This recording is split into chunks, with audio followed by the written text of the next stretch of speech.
Hey everyone, your host Nick here, and you're listening to the official podcast of 4PlayerNetwork.com.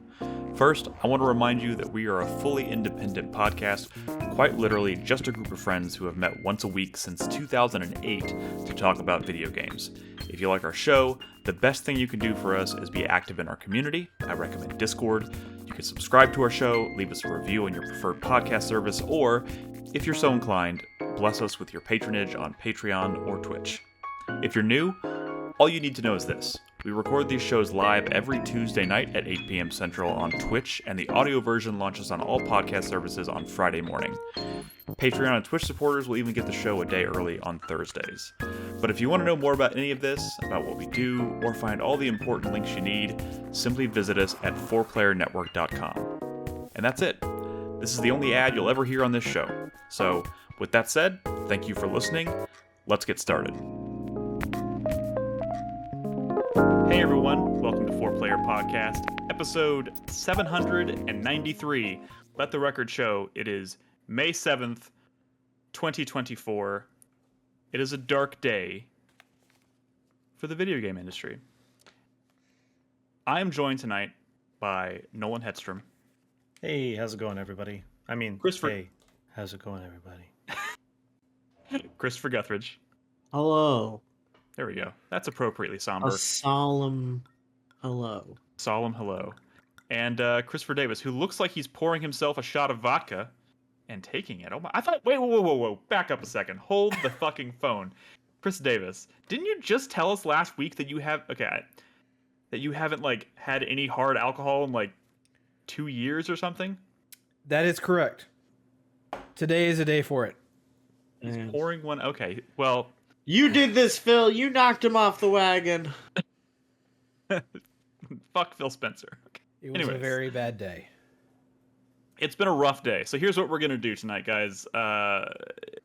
Honestly, before we decided to record this, I was planning on kind of moving forward with the game night. Yesterday was Brad's birthday. I don't know if that has anything to do with why he's not here tonight, but he's not here tonight. So I was like, yeah, let's play a game. And then this morning, we were hit with some pretty devastating news. The whole gaming community was hit with some pretty devastating news that Xbox has closed some pretty major and important studios.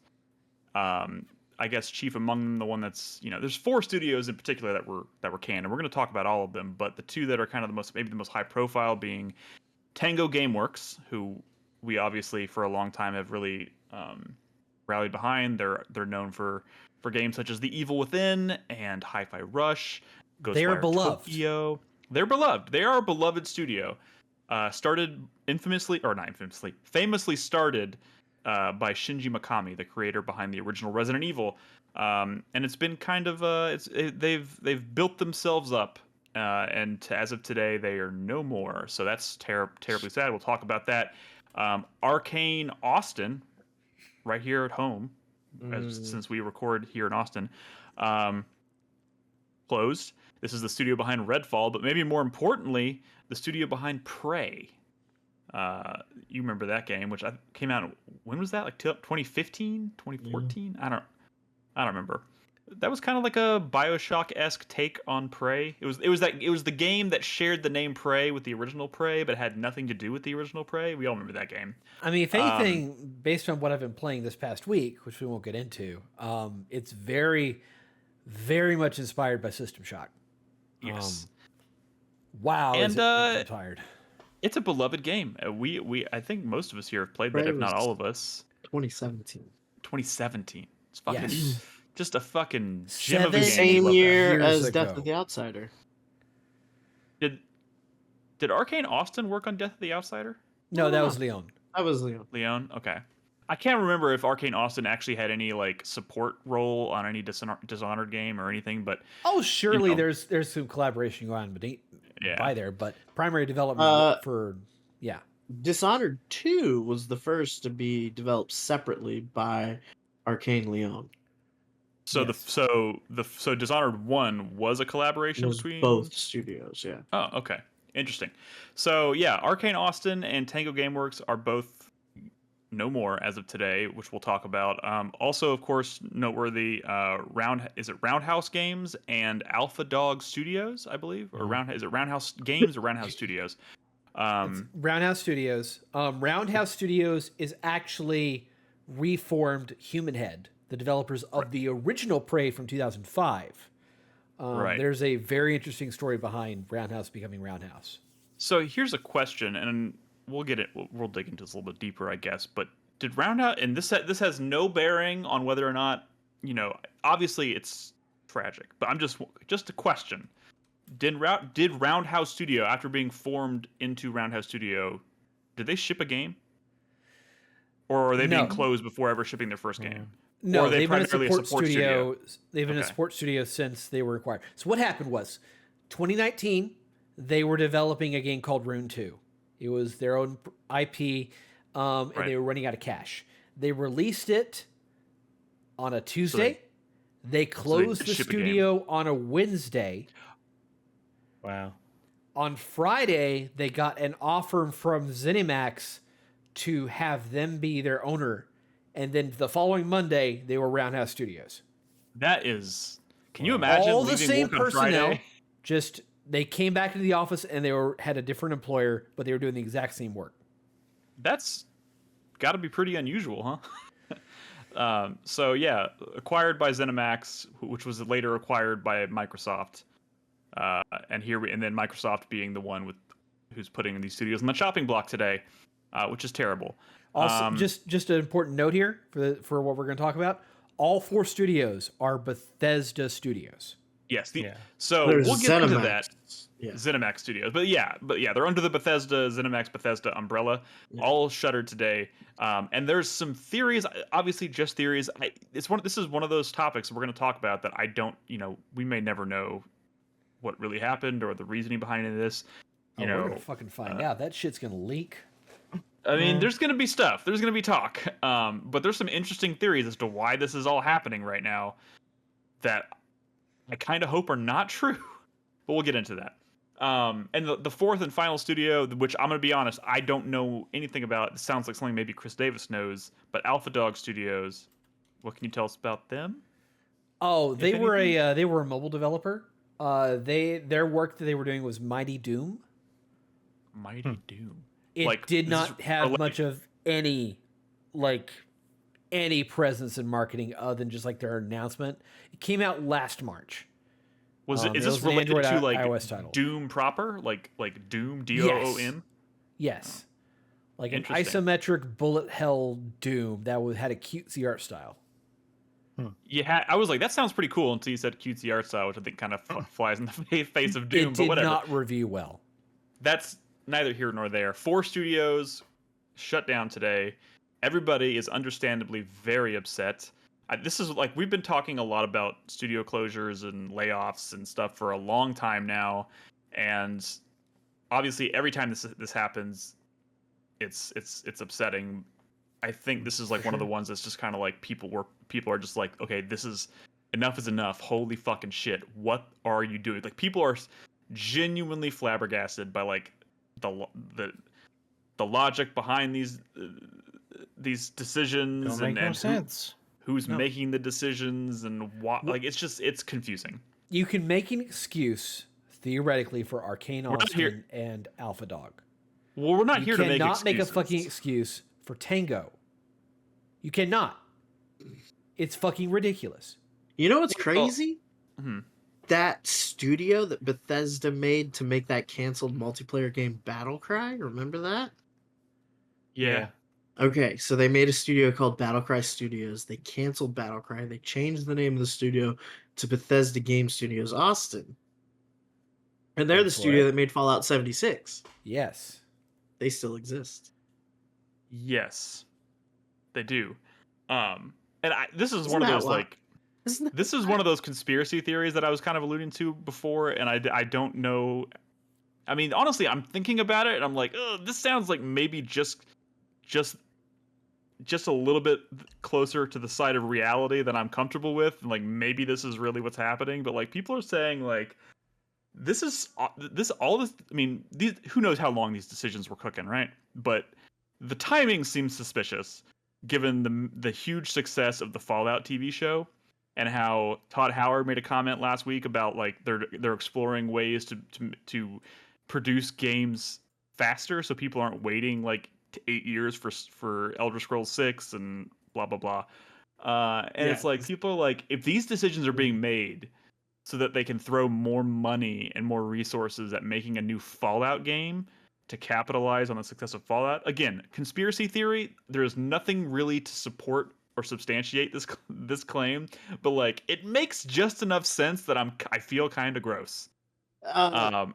Yeah, I mean, even if it's not specifically about developing the next Fallout or the next Elder Scrolls, it is about, it's about investors wanting to feel like they're making the company more efficient or some bullshit. Like, it's something that is completely short-sighted. It's something that has nothing to do with the fact that, like, these companies had talented people and could make talented products that would make money for the company, and had everything to do with, bullshit like efficiencies and redundancies and shit like that.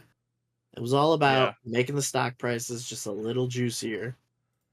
Like, insane stuff. And like when you look back at kind of the decisions that Microsoft has been making for the past however long, like they've been trying to kind of pivot, right? And I saw somebody earlier that made like a funny comment. They were like, did Microsoft ever really recover from Don what is his name, Don Matrick's stupid comment, right? Like it feels like ever since that moment they've been fumbling the ball trying to like earn back some of the goodwill and respect, whatever, that was just immediately lost when they gave that guy a microphone. Don Matrick was trying to kill the fucking brand. If Don Matrick was in charge of Xbox for another 3 years, the platform would be third party. There would be no Xbox hardware. It would just be a brand. I mean, it was bad. I mean, they reacted quickly because they recognized how bad that was. Whatever. But like here we are years later, and it's like they've never recovered. Like they're even somehow fumbling decisions with like some of the biggest properties in the world. Like the Halo is like a thing that people don't revere anymore the way it used to be, which is kind of insane. Used to be gold and used to be a big old money machine, and now people don't give a shit. Yeah, and that's sad. The thing is, people do want to give a shit, but they aren't putting out fucking games. Which is like they have like their strategy for the past, and I don't remember when this started. We started noticing it very quickly when they were like their E3 press conferences started like featuring, like they were focusing heavily on like, hey, look at all these studios we're acquiring. Like these are now we're welcoming these studios into the Xbox ecosystem. And that was their approach. We are going to acquire studios, acquire IP, and we are going to make those names. Yeah. So we're going to associate those names with our brand. And then like Tango Gameworks puts out a surprise out of nowhere hit. And Microsoft's like, we're going to reinvest in Tango Gameworks. And a year later, they're dead. Yeah. Unbelievable. Like if they were a parent, they would be in jail for like, why is your child dead? It makes me think a lot too about like, you got to think about all the other studios that still are here that have games in the pipeline, right? Like or games that we don't know about at all. If a game that we don't know about is canceled, it doesn't hurt quite as much. Did you know that Arkane Austin was actively in development and days, not weeks, not months, days away from an update for Redfall to, amongst other things, add the offline mode? That hurts. That fucking hurts. What? They did not know. They found out this fucking morning from the fucking email and media on Twitter.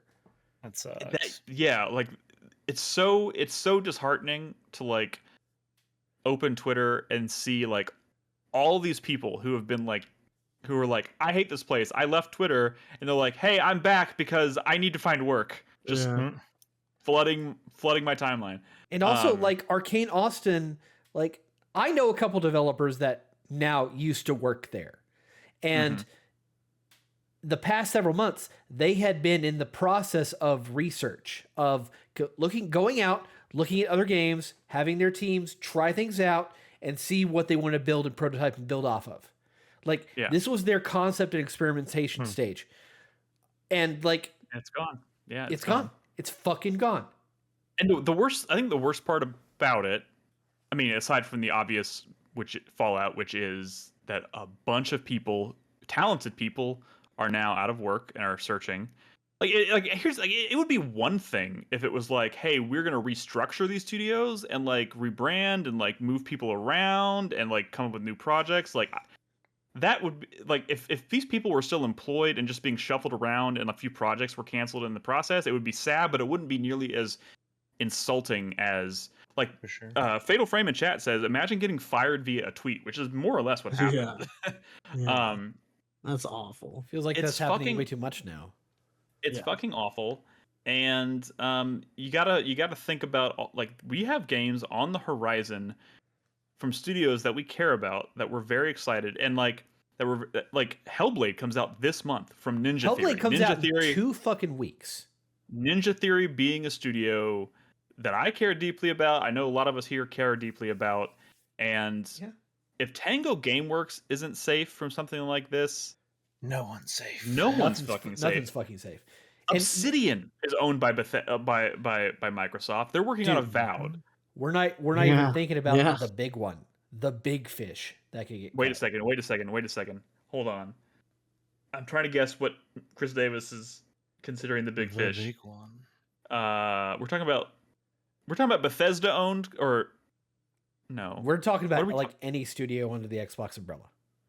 But are you thinking of like first party studios that have been working on like big stuff like Perfect Dark and like Rare, and I mean, I guess encompassing. I'm gonna say it out loud. It's fucking Double Fine. Yeah. Double Fine put out Psychonauts 2 3 years ago and has been silent on anything else they're working on. And if there's any studio that puts out low-selling games that may be critically acclaimed, but they don't sell well, it's fucking Double Fine. Hey, look, Brad's not here, but he's somehow in chat and he's talking. So I just want to say, so he's apparently, Jeff Grubb tweeted today that Perfect Dark is a huge mess. Yes. They're not even certain at this point if it's going to be a first-person shooter. What in the actual fuck is this? Okay, so I know game development is hard. I know there's a lot of different studios in play here, and I know that there's a lot of nuance to these conversations. But like, let's be real here. Like, Microsoft hasn't had a win, like a real genuine win, outside of Hi-Fi Rush. Yeah, right. In a long time, and Hi-Fi Rush didn't save them. They're done. Tango Gameworks fucking done. You can't like. They had that TV show. Fucking, I'm like, Perfect Dark seems like a slam dunk. It seems like it should be a slam dunk. But like, also, you just think about playing the numbers, right? Like, if it's a numbers game, you would think they have like 50 different projects in the works. Like a good chunk of them should be, statistically speaking, hits. Yeah. But like, I feel like that's somehow like they just can't dig themselves out of the fucking hole. But their definition of a hit isn't anything fucking reasonable. Yeah, I do think Hi-Fi Rush sold like 2-3 million copies in its first couple months. Like, that's a moderate success. That's something to be proud of. What AAA game studio like is ever like satisfied with their game sales? Yeah, you know I mean, saying the expectations keep getting underwhelmed. Yeah. The expectation keeps going higher and higher and higher, and this kind of stuff. Like, I don't know. I'm no fancy financial analyst, but this feels like one of those situations where they're making money by selling stock, not by selling games. You know, I mean, like that's like a bunch of people are getting ready to like unload stock or some shit. Like, I mean, it certainly seems like the decisions are not being based solely on the the creative value that they offer the brand as a whole. You know what I mean? Like they don't seem to really genuinely care. And this also kind of ties into Phil Spencer's name has come up a lot today. In the past, here's the thing: I don't want to talk about fucking Phil Spencer's feelings. That's been a huge Phil Spencer's feelings. No, what? like Twitter has been a fire with like people are coming to Phil Spencer's defense, and people are like, "What the fuck are you doing? Shut Leave up!" the multi-million-dollar company alone. This has nothing to do What? with Phil Spencer as a person. Oh, It is fucking... he is an executive, and this fucking company is being fucked by the executives. We're like, busted. We're done. He's the head of Xbox. He's the one that gave the approval for this to fucking happen. Right. At the end of the day, the buck stops with him, and you know, it's just oh man, it's so fucking I don't really worrying. have anything like, nice.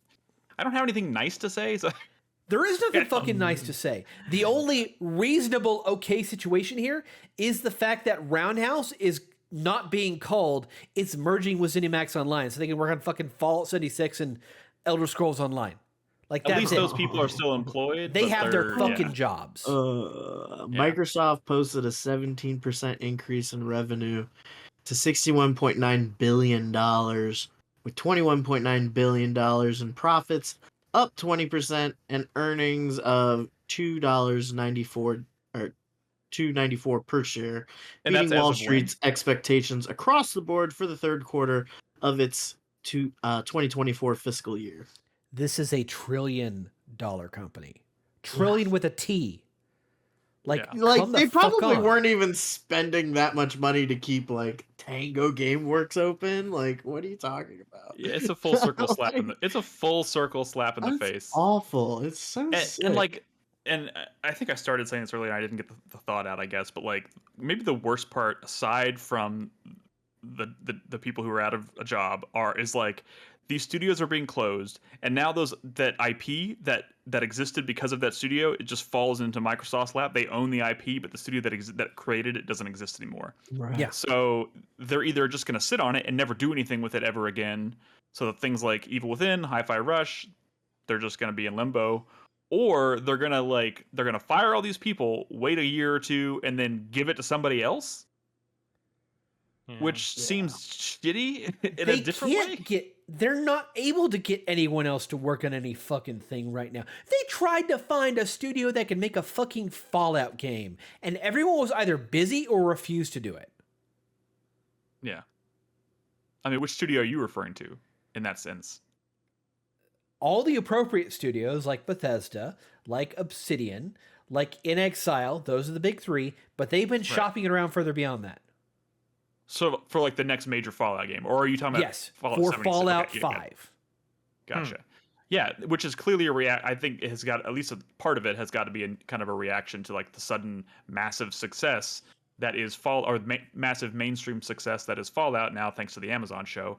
But still, like, oh man, do you think like the wild success, even if there's no actual validity to it, does the success of this Fallout show, do you think people are just going to blame it and just be like, fuck this show from now on? Okay. No, I don't. Only if they have like a fucking tinfoil hat on. No. I mean, there's a lot of people Some in of this them country. do. Yeah, there's definitely some tinfoil hats out there. I do feel kind of glad that I skipped the hype though. Because this It's would put pretty a good. bad taste in my mouth if I was all high on Fallout, Yeah. but that's like Yeah, it is. You know, and like the kind of like in other news, I guess Bethesda has been working on a big major update for Starfield, which all seems like positive changes. I'm actually pretty excited to see some of the changes in place. And it's like, just as like I'm starting to be like, ooh, yes, I'm ready to. I mean, I'm actively playing Fallout 4 right now, so like I'm kind of in like Bethesda mode. Like I'm enjoying Fallout. I'm looking forward to getting back into Starfield. Why did you go with 4 out of curiosity? Because that's the one I've never finished. Okay. And it's the enough. one I know least about, so it felt less like I was replaying something and more about playing something new. Okay. Can we kind of quick tangent about Fallout? Mm-hmm. Yeah. I saw something on this thing, I don't know if you've heard it, called the internet the other day. I'm That vaguely I familiar. have easily 350, 400 hours in Fallout 3. probably a good 200 plus hours in New Vegas. Right. Maybe a little more. Fallout 4, I don't know, maybe 90, 100 hours, something like that. Right. I've played a decent amount of Fallout. Yes. That adds I up. did not know that when you're hacking a computer, you can reset your tries. What? There are brackets that surround some junk code, and if you select those and you get like 3 of them, it resets your tries. See, Nick didn't know either. Does anybody And know I that? didn't know that. Yeah. Yeah. When the game doesn't fucking teach you that.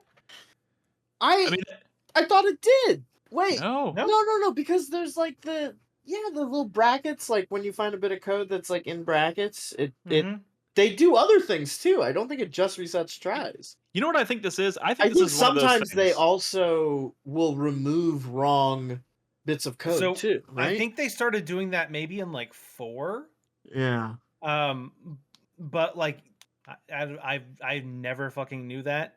Some people in chat saying they knew. You know what this feels like to me? This feels like one of those things that's like they don't explicitly tell anybody, but somebody figured it out and somebody told somebody else, and like everybody just kind of assumes that everybody else already knows this, so nobody actually talks to each other about it, and it has become this like super kind of like the people who know. So know, like the and threads I found talking about it, there was a shit ton of people that didn't know. Yeah, this is the first I'm hearing about it. Yeah, and it's like clearly, hey, 50% of the people here didn't know. I wish I didn't know. Why is this in my brain? Get it out. Well, like, fucking imagine me, man. Do you know how many times I quick saved, tried to hack 2 wrong things, back out, load my save, and fucking do it over again? You were That's exactly what I did. clever, Nolan. You thought you Nolan had them by the save-scumming- balls. Nolan is save scumming hacking attempts in Fallout. Oh, There's nothing wrong with that. Shit. Piece. I'm There not is saying there's anything wrong with it. I'm just saying I wasted a lot I of am. my time because if I could have been resetting my like tries, You could have I got was doing hundreds the of same hours thing back. y'all were. I was just resetting it kind of different. Y'all were cheating just as much. Nolan's like, I literally could have saved myself like 100 hours probably. The only way to win is to not play. Yeah. Can I get back to being angry for a second? Yeah, sure, of course. That was a tangent. Back. Please It's- proceed. We are 2 weeks away from Hellblade 2. Look, I'm already bracing myself. The showcase game for Xbox this generation has been Hellblade 2. Every single visual presentation they've ever done, that's the first game they hype up. This game comes out in 2 weeks. It ain't safe. Where's the marketing campaign?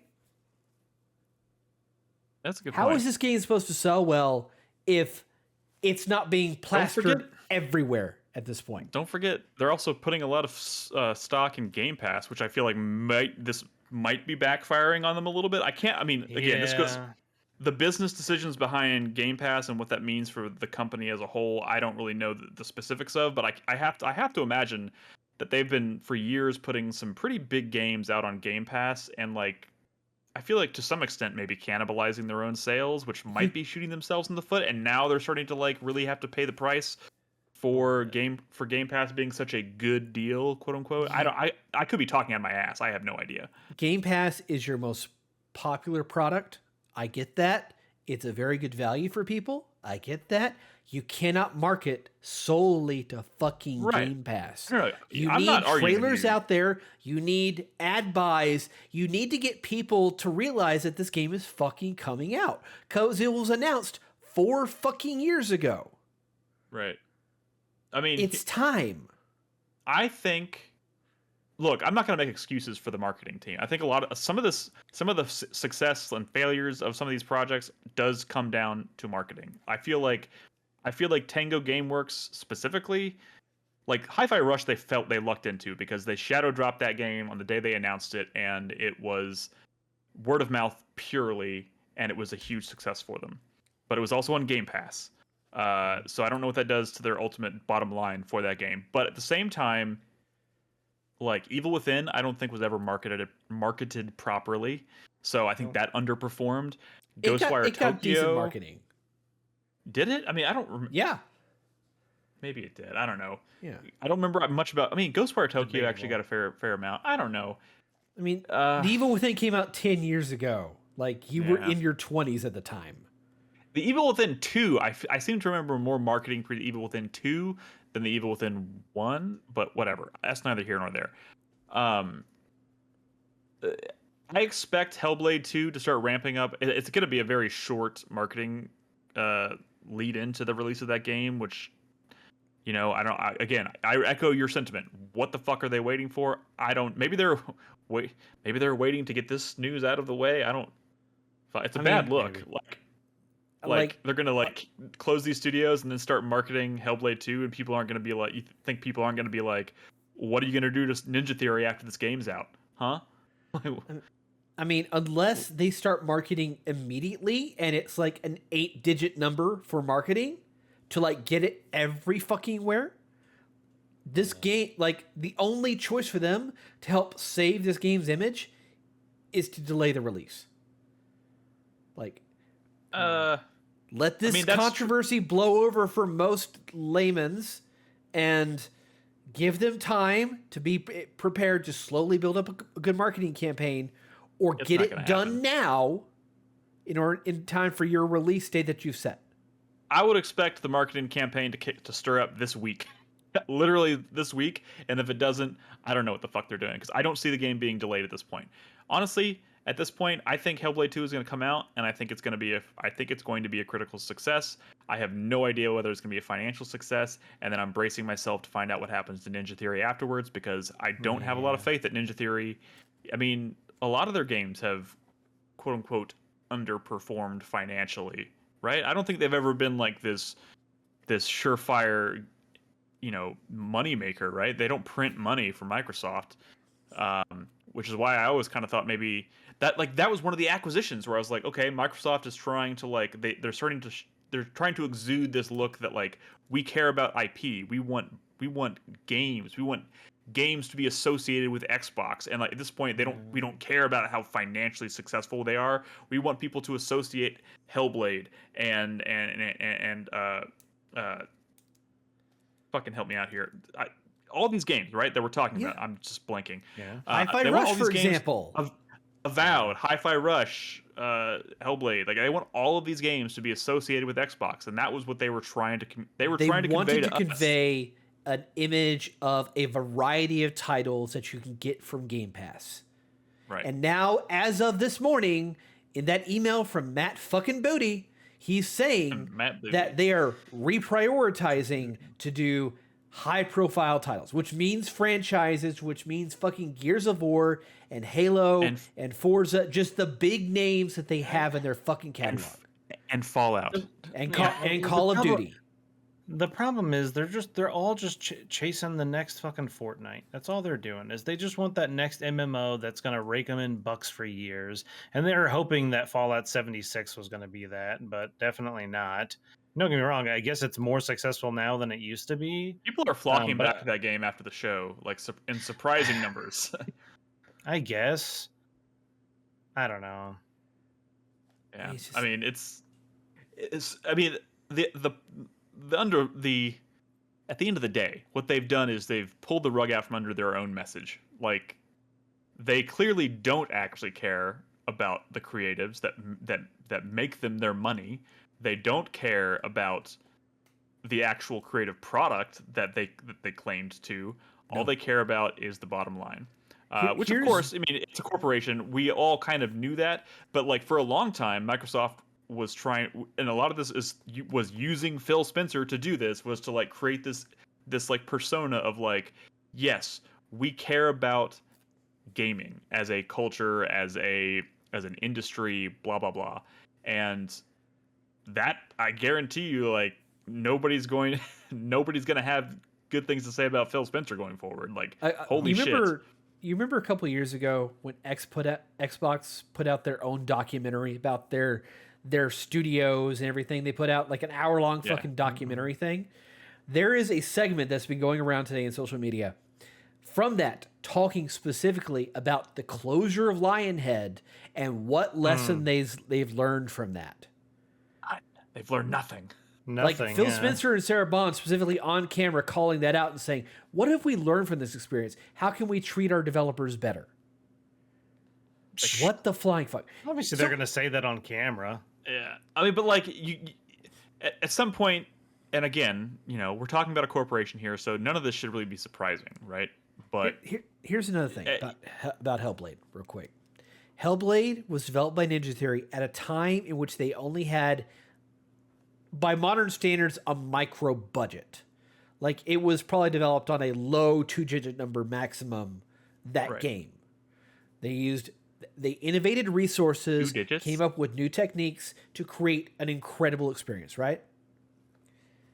Ninja Theory has spent the past several months dealing with social media and tempering people's fucking expectations for this high budget. Oh, we can actually afford to make Hellblade's proper vision now. And they've been saying things like, oh, don't go into this expecting like a several dozen hour experience. It's gonna be about the same as the previous one. Oh, it's not gonna be the same scale, that you're expecting. It's gonna be about the same as Hellblade 1. It's a $50 game. Calm yourselves down. Like, you're eating into your fucking customer base and hurting your sales. Well, I would say, especially in an industry like this, it's good to it can be good to try to temper people's expectations, because some people's expectations get wildly out of control. But yes. Truth in advertising in conjunction with what's going on today, it doesn't look good. No, it ain't a good look. It fucking doesn't. Oblivion Crow in chat asked, whatever happened to Wukong? Wukong is coming out in August. But that's not published by Microsoft, right? It's not published by Microsoft. That's multi-platform. It is coming to Game Pass. I don't think you have to worry about Wukong being... If it's a decent game, I don't know if it will be or not, but we'll find out. The studios that you need to worry about at this point are Obsidian, and this is not a comprehensive list, obviously, but Obsidian, Ninja Theory, what's the name of the studio that made Horizon, Forza Horizon, that's making Fable, Playground? No, not Playground. That was Playdead. Playground. I think Playground is okay until Fable comes out. I think they're okay, but once they finish Fable, I could see them immediately being put back on Forza. Like you're never gonna let you do. Well, they have another studio, another team that's working on Forza, dedicated to that. Well, I mean, I'm saying they could. Motherfuckers. Forza. Forza. I'm sorry. Forza. No, it's Forza. Forza. I don't. What I'm saying is, if we ever, say if Fable ever sees the light of day, even if it's successful, I could see Microsoft saying, "Great, you did a great job. Now get back over there as a support studio on Horizon." Now look across the river and tell us about the rabbit hutch. Yeah. Also, like another studio you didn't fucking mention, which there's a lot of studios that didn't mention. Scares the shit out of me. Rare. No, Rare has done Sea of Thieves. They're going to continue doing Sea of Thieves for years. They're going to be fine. They're also making Everwild. Which, but we don't know what the that's probably going to be canceled. Who knows what the fuck that is? Which we don't want. Yeah, no, I don't want it to be fucking canceled. Let me be clear. Canceled. I'm just like, you know what I'm saying? Okay. What terrifies me? Machine games. Oh, yes. Indiana Jones is suddenly teetering on the edge of... Is that... Do people have that in their drafts? Was that a thing? Yeah, I did it because I have faith in machine games. And you did it, Chris Davis. You took all the big risks. Yeah. You are gonna bomb and fail and bomb and fail. I'm already fucking... Nintendo killed me 2 months ago. It doesn't fucking matter at this point. Look, machine games did a reboot of Wolfenstein that I fucking adore. And they're making an Indiana Jones game, which I'm very much looking forward to. But I feel like the stigma and stain of the last Indiana Jones movie is just like a shadow being cast over this fucking game. I thought Dial of Destiny was just kind of like whatever. Yeah, Dial of Destiny is definitely not That's Kingdom the problem. Skull. It's whatever. You can't have a mid game or mid anything anymore. No, but like it's still Indiana Jones. Like people, I think like Indiana Jones is still fucking cool. I watched Raiders of the Lost Ark like don't give a fuck about Indiana Jones. That's not true. Yeah, I don't think I think you're exaggerating, but I I see where you're coming from, Chris Davis. people like. I don't think that movie is going to move the needle one way or the other for this game. But here's the thing: no matter how good Wolfenstein was, and I think it's an amazing game. I don't know. I don't think it's printing money for Microsoft. No. They make great games, and I Hell, hope even Indiana the studios Jones. that are printing money for Even if that Microsoft. Indiana Jones game comes out and it's like a 75, it's like a solid licensed movie tie-in kind of thing that occasionally surprises us. Like if that's even if it comes out and it's that, I'll be pleasantly surprised. I hope it's better, but like one way or the other, even if it's a massive critical success, I don't see it being a massive financial success. So sure, I would be worried about machine games as well. So I totally feel you there. Also, I think the worst part about like, remember I said a while ago, like now Microsoft just suddenly owns all this IP and the people that created it's gone. Yeah. The worst, like they could be if they needed to like save money and whatnot for their investors and stock prices and whatnot, they could be like selling these studios off to other people who would love to have them. But that's instead, another fucking thing. They're closing them down so they But can then that's retain the competition, IP. Nick. Exactly. They don't want to give up on the thing they paid for. That way no one else can make it. It's fucked up, and they're not gonna make it anyways. Nope. It just doesn't make fucking sense, especially Tango when we talk about selling off versus closing. Like Tango was Microsoft's one fucking in with the entire Japanese game market, for which they have done shittily ever since they existed. Okay? They could have made a deal. Can you imagine if Capcom bought Tango? Tango tomorrow. What are you talking about? What are we talking about? That was never gonna happen. That's not like. Yeah, now we're getting into like what ifs. Yeah, and you gotta be careful. That's a slippery slope. But what if the Nazis had won World War II? Look, I'm just saying that these ninth hour rescue scenarios have happened before. One of the studios we're talking about tonight is one of those stories. So why don't we move on? Right? I think you think Phil just like gets off on it? You think he's just like, oh, this will piss everyone off? Oh yeah. Yeah, close it. Close Tango Gameworks. I don't care what I said last year. Close it. I don't know, but I'm gonna go ahead and just say yes. Yes. I think that's accurate. That's sick perv. Sick bastards. So yeah, Microsoft, Xbox, they're in deep shit right now because I think they've just lost most, if not all, of their goodwill that they've been struggling to cling on to for a long time.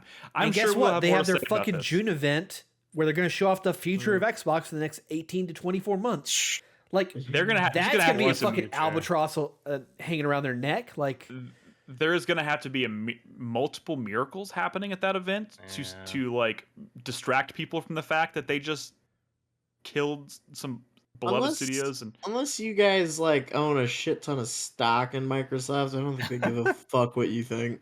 That's true. That's true. Look, we're gonna revisit this again. I'm sure Brad hasn't had a chance to sound off on it officially. Oh, do you think he has opinions about this? Oh, I'm sure Brad has opinions. Brad always has opinions. Do you think he has something to say? So why don't we move on? Let's. I do want to talk a little bit about something a little bit lighter. There's been some nice Helldivers 2 news. I don't know if y'all been paying attention. The other fucking shit stain of a.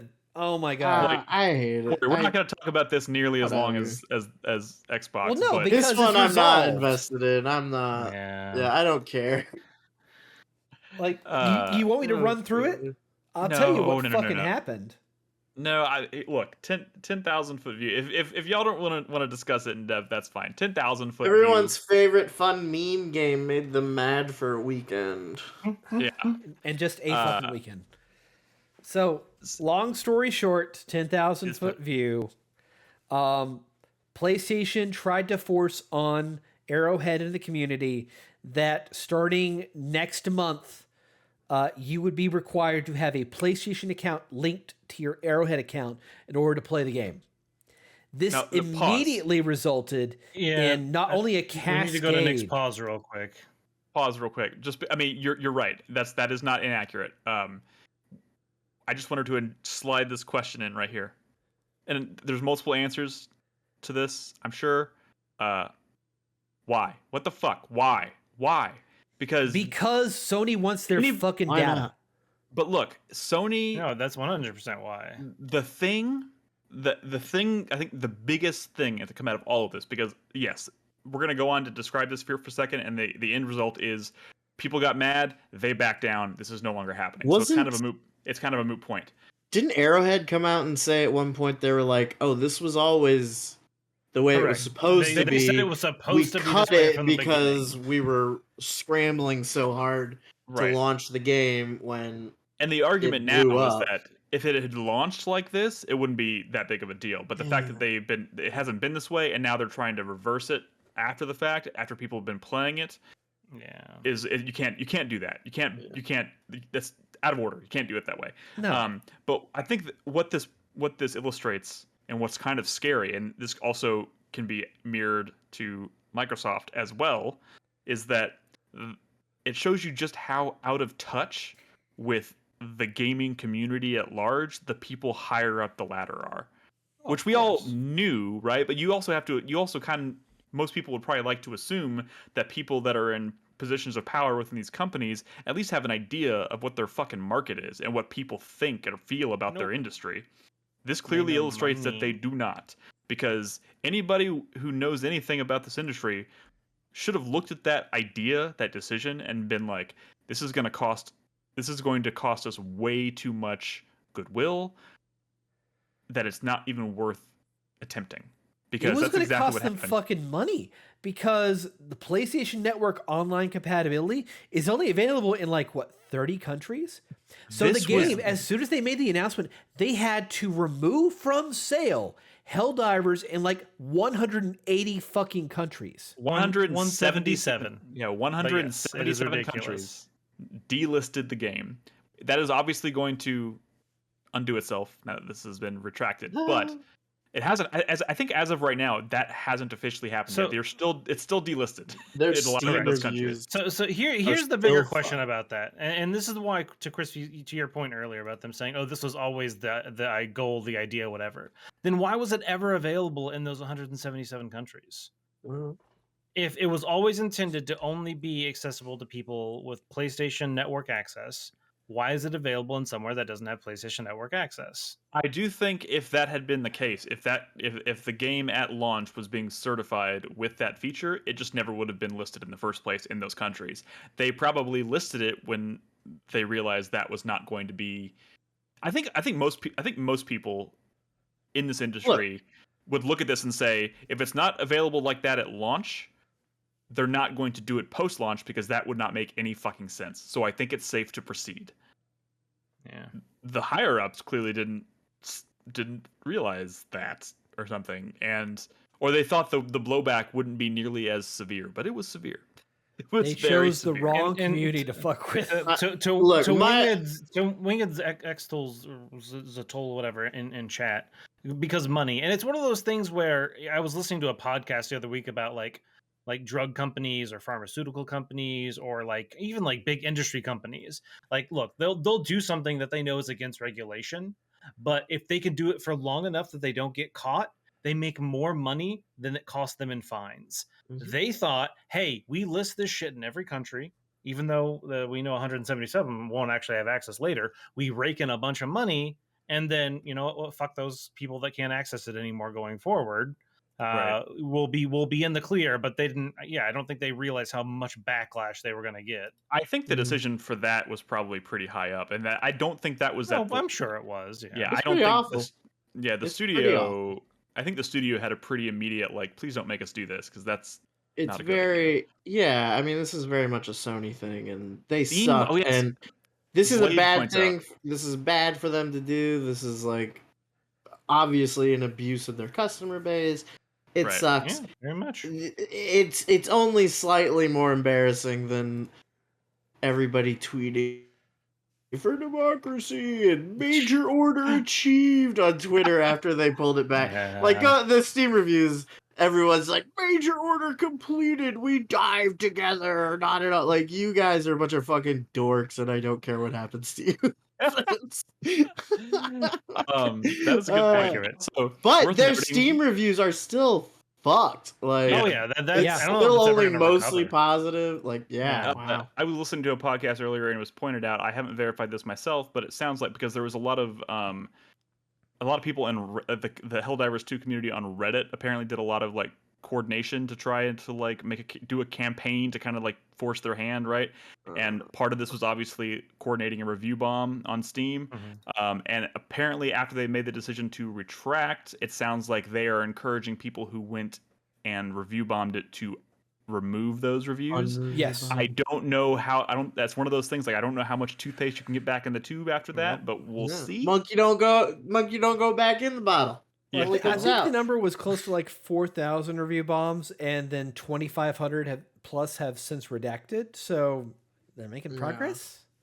Yeah. Yeah. I mean, I think after a while, this is not. I'm sure the game will be fine. Like, yes, people the game aren't will be gonna like fine. not be buying it because It'll be fine. its Steam reviews are fucked up. Whatever. At the end of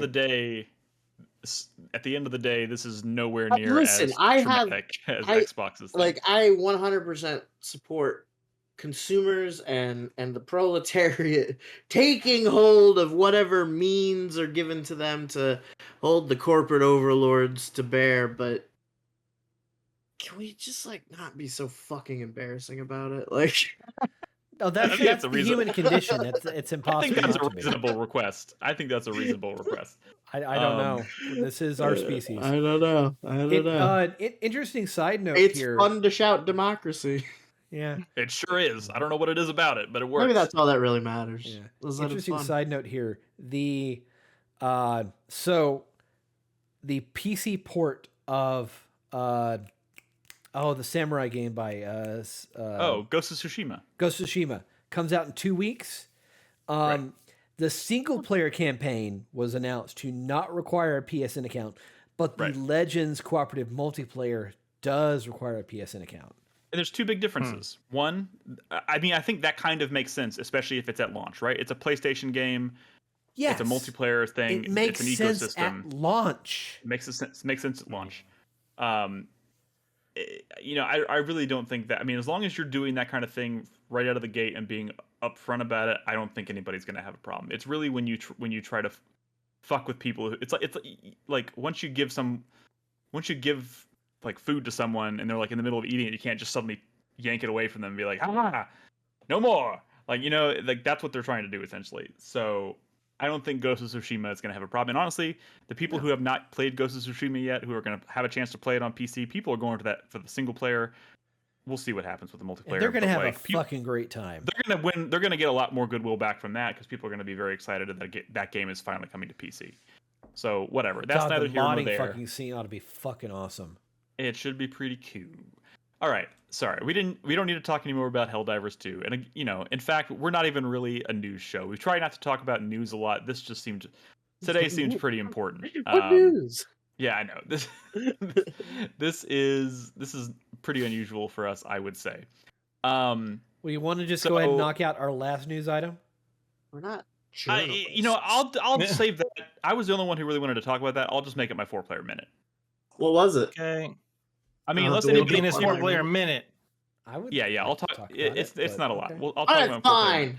And you can talk about it in his 4-player minute. Yeah, exactly. We do that all the time, anyways. But real quick, I just want to get. I have one game I want to talk about. I want to get. This won't take long.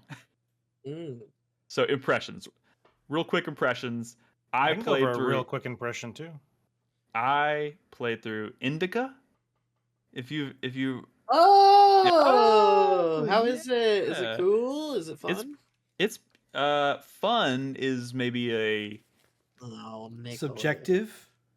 Well, no, I mean I don't think fun was ever part of the equation. It's not supposed to be fun, obviously. It's not even a game that really has mechanics, right? Except for the footage you're watching that I chose to start with. Yeah, strictly for the. It's not very long either, is it? Huh? Yeah. So the footage you're watching is like an actual mini game within the game that has mechanics.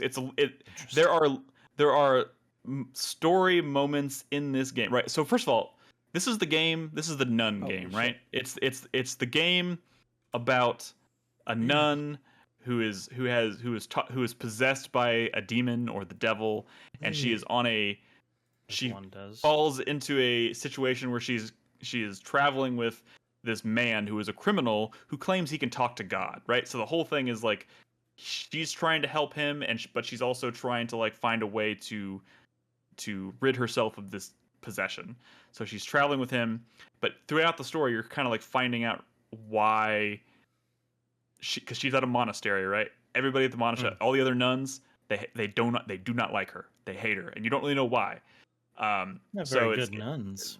Yeah, so you're finding out little bits and pieces about her past and going on this mission with this other guy, whatever, and that's kind of the main story. Throughout the story, you're finding out bits and pieces about her past, and that's where this comes in. If you're watching the footage, it's like flashbacks. Yeah, it's like a 2D side-scrolling, like retro pixel style platformer.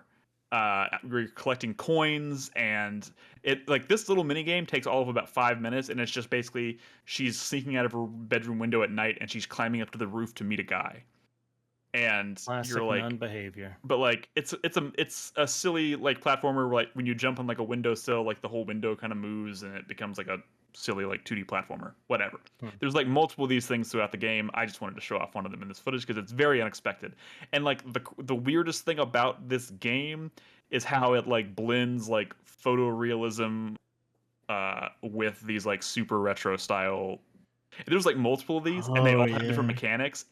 In fact, the only mechanics, quote unquote, in the game outside of like solving some kind of like logic puzzles in the environments are these. And like they're little homages to other styles of games. Like there's one, I'm not even kidding, Nolan. There's like a homage to Crypt of the Necrodancer. What? Maybe that's not even maybe that's not specifically what they were going for, but like a lot of people when I was streaming this were like, "Oh shit, this is like Crypt of the Necrodancer," kind of. Interesting. So even like I'm looking at a playthrough right now, and in the realistic section, she like picked up a book and read it, and then it like went and like blew up like it's in a Mega Man game or something. Yeah. The weirdest thing about this game is how it blends the photorealism with like when you're actually walking around as Indika and it's like looks all photorealistic, is like you pick things up and it like you read like journals and stuff or like religious artifacts, and it like gives you points, and you see like a meter, like a level, like you're about to level up. No fuck, like the entire game you're like, what the fuck does this do? There's no mechanics, there's no combat. What the fuck am I leveling up? And like every time you reach a point in that meter, it's like you have to make a decision. You can either go grief or repentance, and if you go grief, you get 10 points right now. But if you go repentance, you have a chance to get five times the points every time you get points. And it's like, okay, but what the fuck do the points do? And it never tells you. But it's always coincides with like little retro sound effects and like. Wait, it never tells you, like, even after finishing the game, you don't know what they're for? Well, there is a moment in there's like the final moment of the game. I wouldn't want to spoil it, but people who watch me stream know what I'm talking about. There's a moment where like kind of all the points kind of come into play, but it's supposed to be it's designed in such a way to make you kind of like realize the points don't fucking matter. The points are pointless. They don't fucking matter. Like religion and God? Exactly. Actually, maybe, I don't know. Cough. No. I'll say this. This game, that's cool. It has a lot of style. It has I think it says some pretty thought-provoking stuff. It's fairly short. I finished it in like 5 hours. But what I will say is the kind of like the coolest thing it has going for it was like shown off in the demo, where she's walking around, the devil's whispering in her ear, so like she'll just be walking around and he's like asking you questions about like morality and like making you think about like people always talk about fairness, but if an apple tree has like 50 apples but another apple tree has 100, is that fair? That kind of thing. And what? Sorry, hold on one second. Define fair. My headphones just like turned themselves off for some reason. Say something. Hello. Something. Hold on. Mic check. Hello. I think it came back. Blah, blah, blah, blah, blah. I guess Nick's headset is Crap, having hold on, I can't hear you none guys. of it. What? Somebody What'd you talk say? for a second. Vent. What? Vent. Nick, what'd you say? We're venting. We're venting. think Were we vamp. I done think he talking means about? Vamping. Vamping. Yeah, think he he means did. He vamping. did. Mention vamp. Are we done talking about Indica? Because if Are Nick's we done fixing his talking about headset, now that Nick's I can talk gone? about my game real quick. What's your game, Nolan? Hey, Nolan, why don't you tell us it's about the game you've been playing? I'm back. Can you hear me? Crispy, you might be interested in it. Wait, Nolan, hang on a second. Nick's back. Go ahead, Nick. Everything's happening at once. Taco. My fucking cat is like, let me in the room. My headphones are turning themselves off. Anyways, sorry. What is this giant fish oven you're in? What the hell is this? She's in a fish. She's in like a fish factory. This fucking fish. Oh, where they straps make going the on. fishes, yeah. Like this whole, you probably can't hear it, but in the like, if you were to have the audio on in the footage, it's playing like retro style, like pixely music right now as I'm like trying to like move side to side to dodge All the fish. text is pixely and Yeah. It's such a weird thing. And that's what I was trying to say before my headphones rudely interrupted me. Is like the coolest thing about this game is how it juxtaposes all these like retro and like photorealistic style things and how weird and crazy and outlandish it is. But like my problem with it is it at the end of the day, it doesn't go far enough. Like in the demo, like the coolest thing they do in the demo is there's a mechanic where you walk into this barn and there's this giant cow hooked up to this like weird thing, and all of a sudden something happens in the story, and all of a sudden everything turns red and the world kind of breaks into pieces, and like suddenly like all the platforms that you would normally use to walk across this barn kind of like separate out. But when you can hold down the left trigger and she'll start praying, so she'll literally like put her hands together and she starts like whispering like a prayer to herself, and everything like the red goes away, the world kind of comes back together, and as long as you're holding that button, you can traverse the barn normally. But then you have to let go of the trigger, and everything goes back to craziness, and suddenly you can traverse in different ways. And so you have to kind of like do that off and on and off and on to kind of get to this area. And I was like, that was really fucking cool. And while you're doing it, when you're not praying, the devil is like whispering in your ear and saying crazy shit. And I was like, this is really cool. They do that once in the entire game. Like and the devil's like gay marriage. Jesus. Exactly. I mean, yeah, it sounds like what you're describing is a game with a bunch of very disparate ideas that they're they not kind of even run into disparate what ideas. They're not even disparate ideas. Like it feels cohesive. Like the weird thing is like all the stuff works. Like all the weird music, the juxtaposition of the graphics and everything. Like it all works. It just doesn't lean enough into it. Like when you're walking around the factory, it starts to feel like Little Nightmares. Like why are all these fish so big? Like why are all these people look all creepy and weird? And like this is giving me serious Little Nightmares vibes. And I love Little Nightmares. But then like it's over and they never do it again. And it's just they don't go hard enough. I want it to go. It's weird. I want it to go super fucking weird. You know what, Nick? You have convinced me. I wasn't gonna play this, and now I will. And I want to talk about it after I've played it. Okay, Crispy. Before you play that, maybe you'd be interested in my game. Yeah, of course. All right, Nick, shut up. Nolan, what game have you been playing? So to briefly cover it, it is a roguelike deck builder. Oh, you son of a! I know what you're gonna say. What do you know what I'm gonna say, Nick? I know. Well, I know because every time you play it, it pops up on my Steam thing, and I know you've been balls deep in Balatro for a long time. It's not Balatro, but I have been playing Balatro still because it's easy to just do in the background. So Crispy, the game is called Roguelike Deck Builder. Is it really? Yep. Sounds like it's truth in advertising. And so you have been, I guess, captured, and in order to escape, you need to earn $1 million. And you earn $1 million by building decks, like a patio deck. Oh. So you're upgrading your hammer and your nails and what is this on? So it's on itch.io. It's like $2 on itch.io, and so I got it. And you're like upgrading your hammer, you're upgrading the nails. Like there's like bugs that come around, and if you squash them, you get money. You can upgrade those. The light keeps going out, so you got to upgrade that. But the whole thing is you're just trying to earn $1 million. What's up? Please tell me that the base gameplay is based off having a hand of cards and playing them in order to actually build your deck. No, you No, hold a nail and you hold a hammer. It's and a you first-person smash hammer nails. game.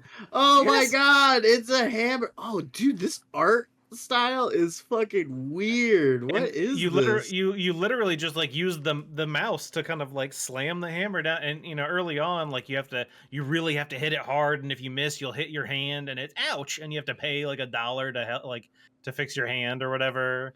Are I you love showing this. footage I of this? fucking This love looks this. so weird. I'm not showing footage currently, but I you am can, husband. We are improving home. You build the deck. You will get money. yeah. So yeah, And then- that's like the guy who you're like, I don't know, like I said, I don't know if they've like captured you or whatever. There's not a whole lot of story. I'm posting the Um, link in chat to the itch Please. page. Look at it. Yeah. It's weird. It's Looking pretty now. cool. Oh, this Um, is fucking. What a weird. It almost looks like that. What was that fucking postmodern RPG? Which It one? looks. It almost like the screenshots almost make it look like it's claymation. Yeah. It kind of has a claymation feel a little bit, yeah. Oh, come on. You know that the really weird looking one. The first one people didn't like it, and then the second it's not that old. Oh my god. Oh my god. I keep wanting to say Skrillex, and that's not it. That's not. Stylix? Maybe I'm somebody not in chat sure. can save you. Helix? Hylix? Stylix? Come on, chat. I know somebody in chat Oh knows what my Crispy's god, talking somebody about. knows what I'm talking about. Hades. Hylix says persuade. Hylix. Yeah. Hylix RPG. Hylix. Somebody That's took it. That's a it. Blender course at their local community college and got about halfway through before they quit. Yeah, Hylix. Oh is no, what- they got at least 3/4. But no, it's pretty good. I mean, like I said, for like a little $2 game, Oh, yuck. Maybe you're building the deck, and it is a rogue like deck builder. God, there's so much about this game that is just so Nolan.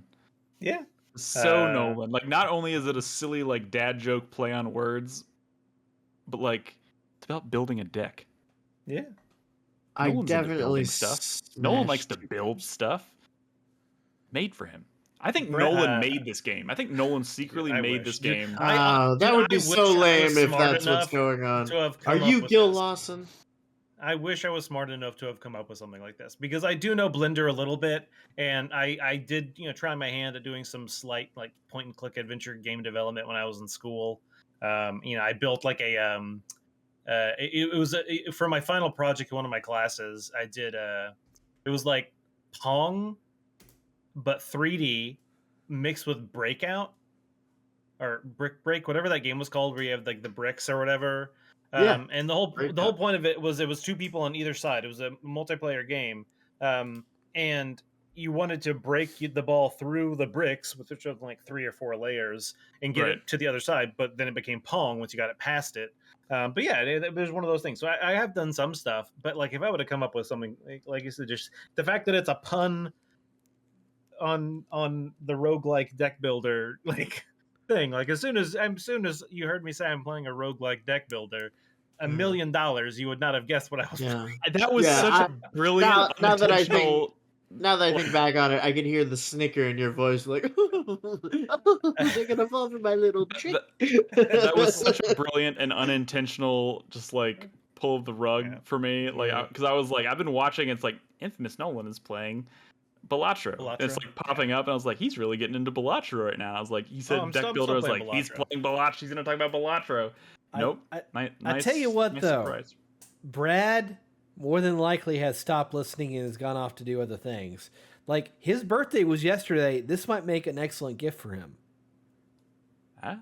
He likes. You know how he likes a deck builder. He does. He does. He does indeed. Good point. Cool. Okay. That's it. Any other quick mentions, impressions wise, before we wrap it up?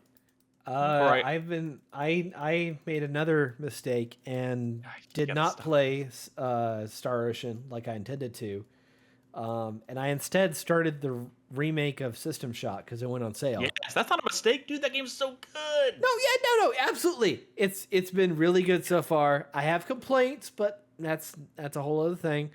The mistake is I should have got started on that JRPG I intended to play and have been intending to play for like 6 months. There is no law that says you have to play it now. Let me tell you, System Shock, Oh my god, I love that remake so much. I'm Really so good. I'm s- it made my top 10 last year. I was like there's no universe where this game doesn't make my top 10 last year, because that was such an impressive remake. Yes. One of the few Kickstarters that I supported and played when it, when it fucking came out. Like, it feels good, man. It feels good. I still haven't gotten my copy of Iuden. I don't know what's going on with that.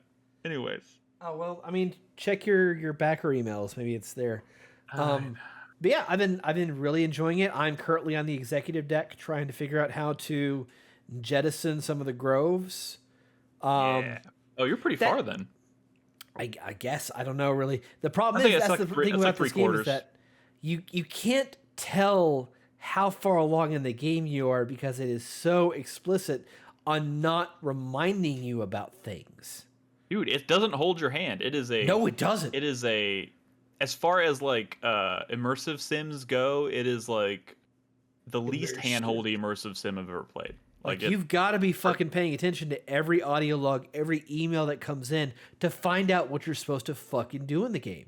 There is no way to track objectives, where items are. Like, it's you and a fucking map. Good luck. And you do eventually. I eventually got to the point where I kind of like learned the layout of the space station Yeah. pretty well. I feel like, so like, even if you get lost, you can do a pretty good job of, like, if you poke around enough, you'll eventually find something that will like put you back on the on track. But it is not a game I would recommend starting and stopping and starting and stopping, because it could make it way more painful than it needs to be. But if you stick with it, man, it's great. It's been really good. I like Shodan as a protagonist or antagonist. Is this your first time playing System Shock? Yeah. Ooh. Yeah, I never played the original, never played System Shock 2. My first Shock experience was BioShock. Yeah, mine too. But Yeah. I mean, yeah, this, man, I really hope that they give System Shock 2 the same treatment, because this is excellent. And System Shock 2, I hear, is even better. It's the beloved one. Like, that's the one I Yeah. really want to play. But this was a great but throwback. System Shock 2 got an enhanced edition a couple years ago. It's in but a it good ain't- enough state to play. Like, It ain't this. I understand that. I'm just saying, like, it's time. Now that they're done with this, it's time to try doubling down again on System Shock 3. This is just a different studio. Night Dive, though, right? No, I don't It's think not? so. No. I mean, I remember Warren Spector being attached Yeah, to but one of them. that's not Night Dive. Somebody in chat confirm, please. I'm pretty sure System Shock 3, and also I'll hot dog bet I don't think System Shock 3 ever sees the light of day.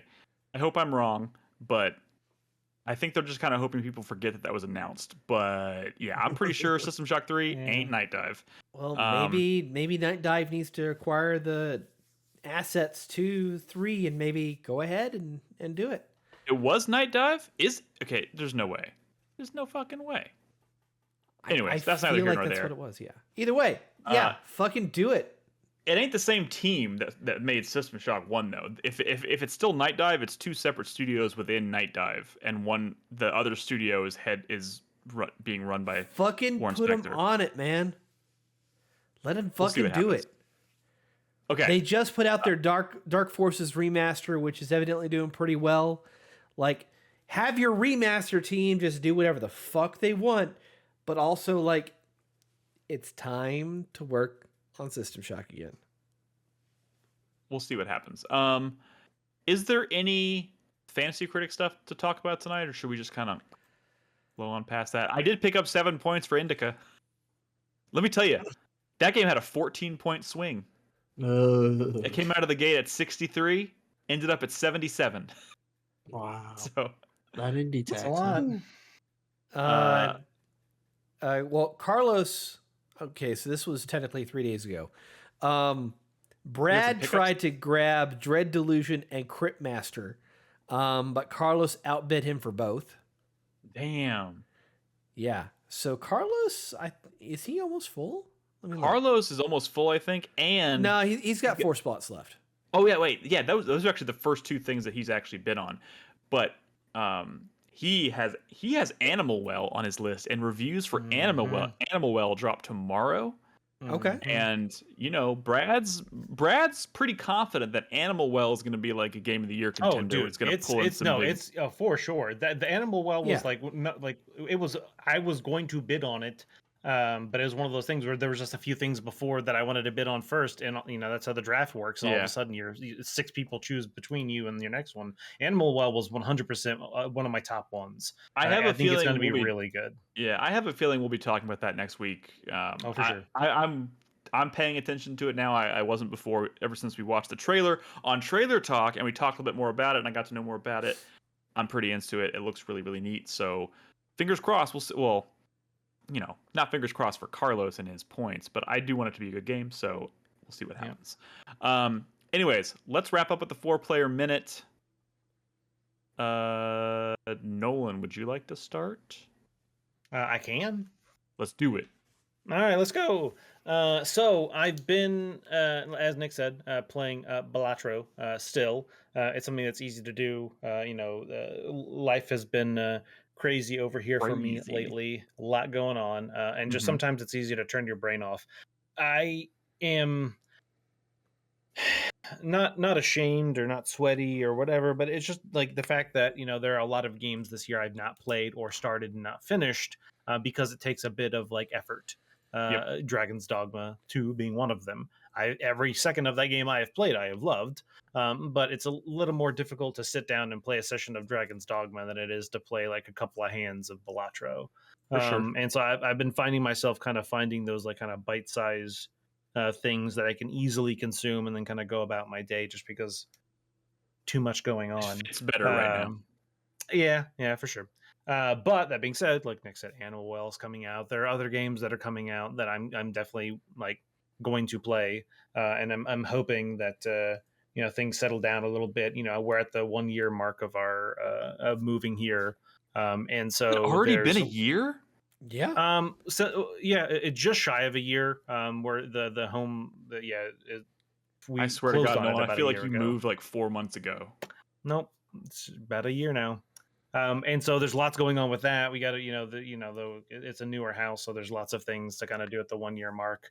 Then builder coming in to fix things and whatever, and trying to coordinate with stuff and plan things. I've just been very kind of busy.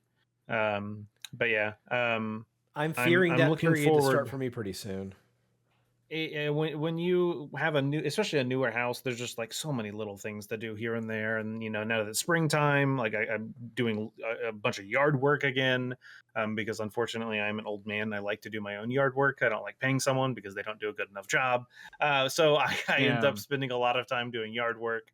But yeah, it's just one of those things where I've been busy doing stuff, and so I've been trying to find those bite-sized games that I can just connect. And so Balatro is my current one still, and I'm still unlocking new decks and new cards and stuff in it. And even when I'm doing runs where I'm not unlocking anything, I'm still enjoying it. Right. Unfortunately, I've still to this day yet to hit one of those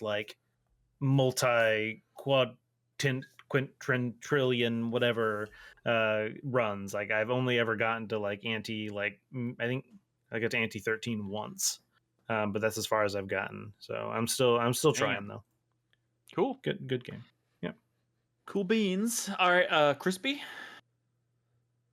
Well, how about I talk more about Destiny, because that's all I've been playing. Yeah, but let's see. Since last time we spoke, they have released another new activity called Pantheon, which is a remix of past raids. So it's they take 4 different raid bosses and put them together, and then every week they add another one onto it. So today they added a 5th boss, and then next week is going to be a 6th, and then it stays there until Final Shape comes out.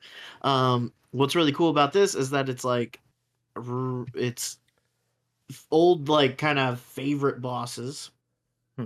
It's a new way and an easier way to get access to exotics and things like that you would normally only earn from completing the raid. And I think they even have a a selector or something. It's like you can interact with a vendor at the end and kind of buy specific exotics you want instead of trying to get drops on them. It's really cool. It's fun. It's really hard, and it's I'm not much of an end game content guy, but I try. It's pretty nice that they're adding all this like new challenging high end content and new ways to get stuff. The other big thing with Destiny is that they just announced today that they are making everything from the last year, or I'm sorry, so like the last 3 expansions and the last 4 seasons are all free now on They want to PlayStation get that Plus. player base back up before the Yeah. final shape. Until Final Shape comes out. So if you're on PlayStation Plus, Didn't you just finish telling me a couple weeks ago that like getting into Destiny, dude, at this point it's probably just best to wait for Destiny 3? Well, here's the thing. I told my roommate this because he was like kind of waffling back and forth about playing with me, and I was like, the biggest obstacle to me recommending somebody play Destiny right now is the fact that you'd have to buy like $100 in content to have access to everything. Right. To like grind out the new season, to play the previous expansions, to get like some of the subclasses. Like that's not the case anymore. But that's not the case anymore. Okay. That price Gotcha. just evaporated. So Okay. I mean, I don't hate the idea. Here's the deal, though. One way or the other, when does Final Shape come out? first week of June, something. Okay. June 6th. First week of like June, Crispy. June 3rd. You're bringing Destiny footage, and it's Final Shape footage. You know what? I will do that. I will bring Final Shape footage. I'll figure it out. I come hell or high water. Alrighty. My word is my bond. No, I am curious enough. Like I feel like the barrier to entry on Destiny 2 now is like low enough that like maybe I should just fucking try it. What's the worst that could happen? I don't like it, and then I don't have to keep going, It's or weird. maybe I love it, and I just now I have all this free content to plow through. I think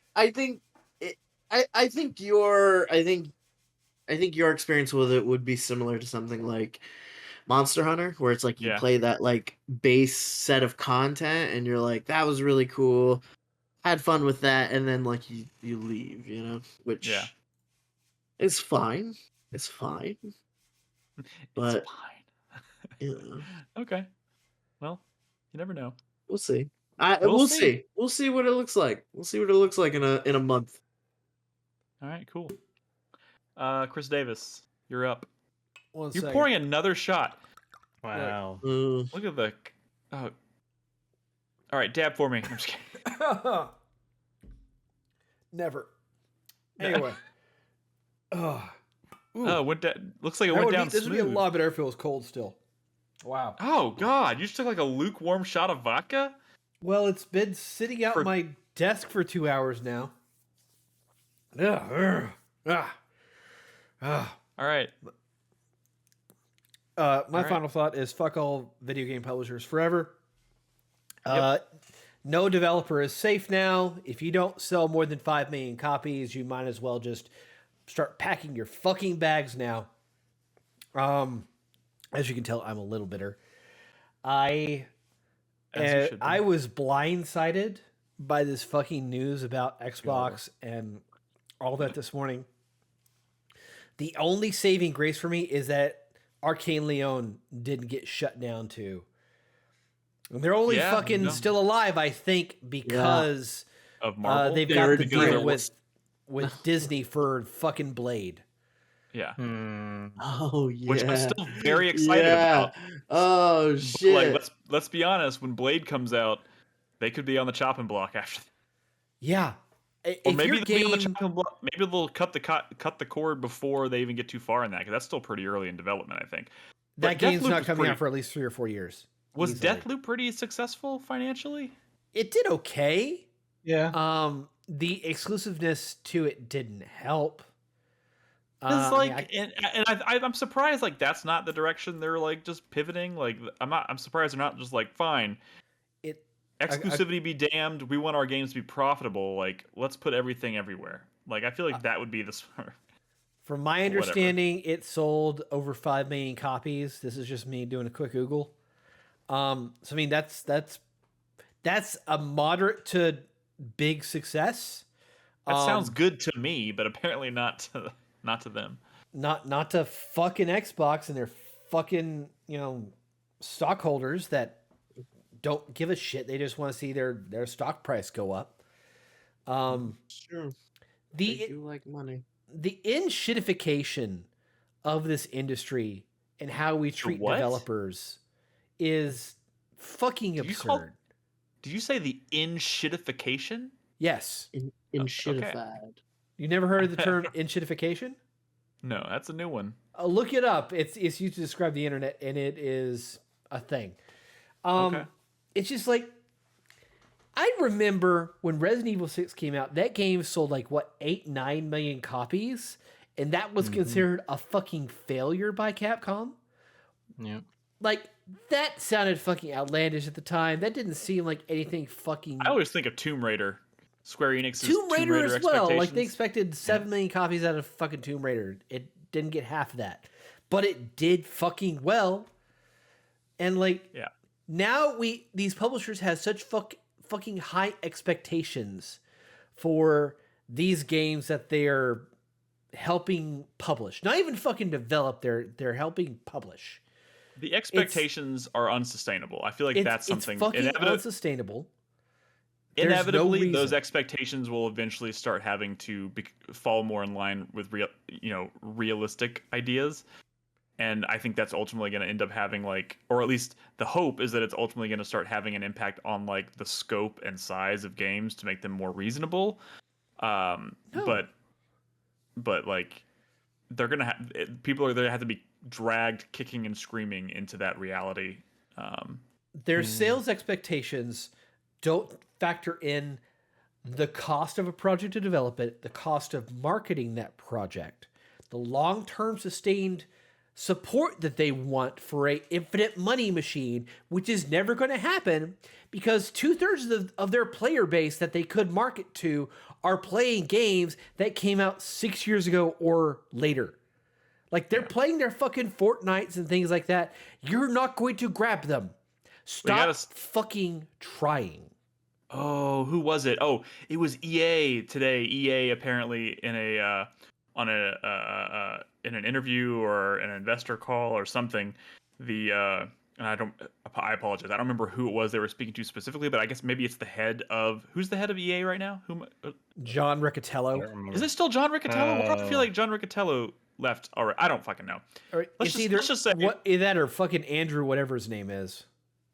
Maybe whatever. The head of EA was talking about how he was playing the new Battlefield with the developers right now, and he's like, "I'm so excited! It's going to be a hell of a live service game." That was the quote.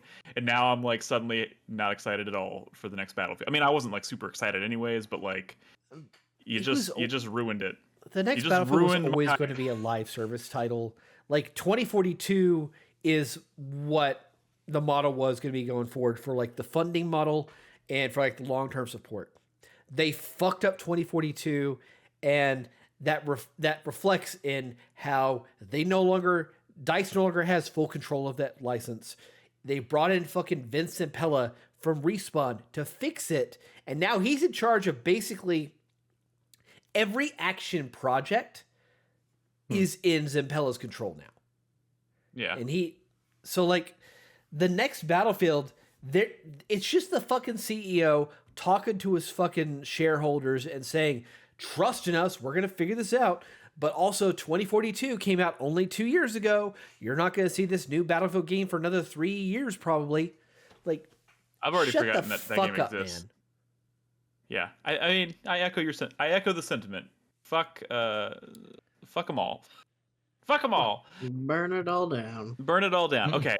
My 4-player minute starts now. My final thought, aside from the fact that I'm still playing Stellar Blade and that game is getting cooler and cooler the more I play it, and I did not expect to feel this way about that game, but I'll talk more about it next week, is that there's some rumors swirling about Resident Evil 9, and that the next major Resident Evil game is I think a lot of people were kind of assuming we'd be seeing the next like remake, which would probably be 5 or Code Veronica. Apparently, that's not the next game we're going to be seeing. Resident Evil 9 is supposedly going to be revealed within the next month or two to be released in January. And it's going to... The rumor right now, keep in mind, this is a Dusk Golem rumor. He has a pretty long history of being usually pretty accurate about those things. In fact, Yes. that Silent Hill, the short message thing, he was talking about that like 4 years ago. Before, and now it's just coming out and people are talking about it. So like he has pretty good track record. He's got some confirmed scoop. I mean, he's been wrong before, but more often than not, he's right. Resident Evil 9 supposedly is going to be semi-open world, if not fully open world, coming out in January. The biggest game in the franchise to date as far as like development resources and whatnot, and apparently it's been in development for 5 years. Which is kind of wild to think about. And I hear apparently that it's going to be like based off of a I think they said Singapore kind of being like a village in Singapore kind of being like the inspiration for like the backdrop, the setting, which could be interesting.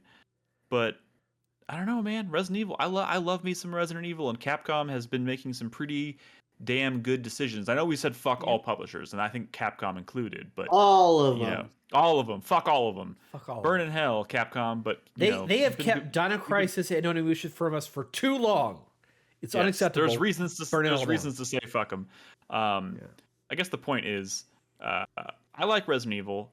Capcom hasn't shit the bed yet, in the same way that these other publishers have. So I'm excited. The thought that we might be seeing Resident Evil 9 here pretty soon is pretty exciting. I would imagine it's going to be one of the press conferences, like the PlayStation is supposed to be doing something this month. Summer Game Fest is next month. So I think we'll be seeing it at one of those things. And can you do it for a Resident Evil 9 name? That's a good question. I don't. How do you fit the X in there? That's the real problem. Yeah, I don't think you do, and I think if they try, it's not gonna work. But you do Biohazard, but you replace the Z with an X. That doesn't make any fucking sense either. Hey, it doesn't. It's gonna be Resident. Video games. It doesn't fucking matter. It's gonna be Resident Evil 6, but played in reverse. The Resident Evil 69. Oh no! They're gonna take the giraffe and they're gonna flip it upside down. Oh, the giraffe. Getting his dick sucked? Blowjob? Yeah, there you go. That's how it is. I can never unsee it, ever. I've never been able to see it. So there's been 2 interesting things here that I want to mention real quick, if you don't mind. The first is that Capcom operates in cycles not based on franchises, but their development principles and design stuff.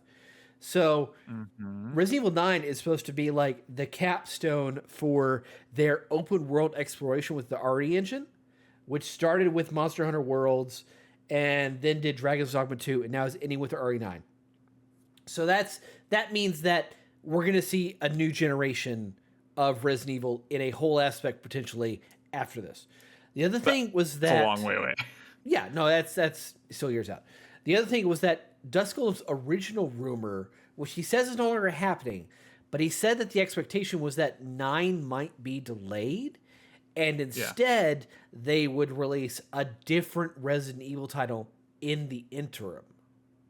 But that apparently is no longer the case. That's probably no longer the case, but that sounds to me like they've got a RE project that's pretty far along that could theoretically come out 12 to 18 months afterwards. I would say that is more than likely Resident Evil Code Veronica or Resident Evil 5 remake. Oh, please no. Please no.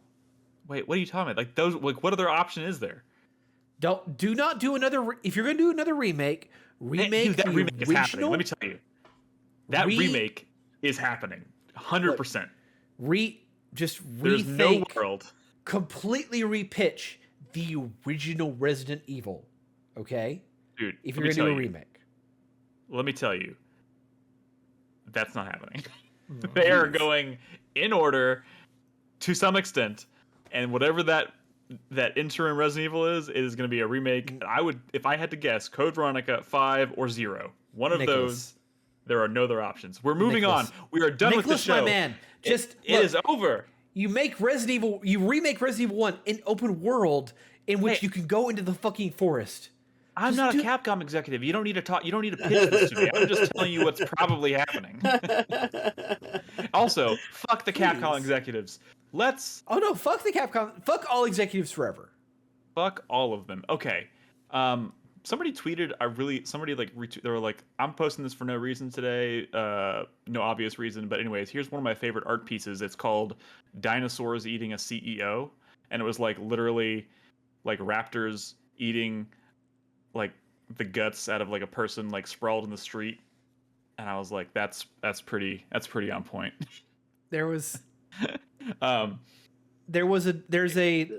might be related to the fact that there is a Argentinian developer who goes by the name Gemini, who has done several PC optimizations for classic Capcom titles like Resident Evil 2 and 3, and now he just got done with Dino Crisis 2. Okay, look, I don't think that had anything to do with anything Capcom related. I think that was literally just a reaction to Xbox's news. Okay, sure. Good point taken. But anyways, that's our show tonight, guys. Thank you for tuning in. Thank you for listening. 4playernetwork.com is, of course, our website. But in the interim, in the meantime, you can hang out with us in Discord at discord.gg/4player. You can find our podcast across all podcast services. You can subscribe, leave us a review. We'd appreciate it. You can find us on Spotify, all that stuff. So anyways, we'll be back next week. Don't forget, we are now recording trailer talks in our pre-show. So typically from 8 p.m. to 8:30 p.m. We're watching game trailers live together and just talking about them. So if you want to catch that, tune in live, and then we'll record around 8:30. So we'd love to see you there. In the meantime, y'all be good to each other. Play video games. Fuck CEOs. Good night. Bye. Bye.